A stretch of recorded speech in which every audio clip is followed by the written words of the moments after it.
And I will put enmity between thee and the woman, and between thy seed and her seed. It shall bruise thy head, and thou shalt bruise his heel.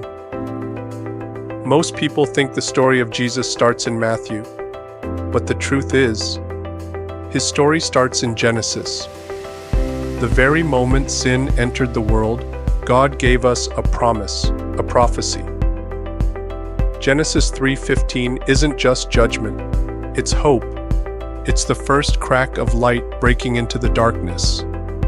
After Adam and Eve sinned, God turned to the serpent, Satan, and said, I will put enmity between you and the woman, and between your seed and her seed. And here's the powerful part. It shall bruise thy head, and thou shalt bruise his heel. This is known as the Protoevangelium, the first announcement of the gospel. Let's break it down. Her seed. That's unusual. In biblical terms, lineage is always traced through the man. But this is different.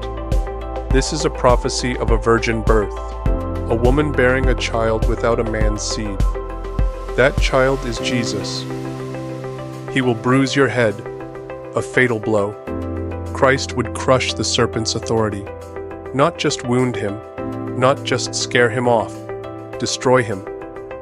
You will bruise his heel, a reference to the suffering of the cross. Satan would cause pain, yes, but only temporarily, because 3 days later, that bruised heel walked out of the tomb.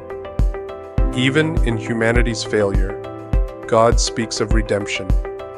This verse foreshadows the entire gospel: the virgin birth, the crucifixion, the resurrection, and the ultimate defeat of Satan.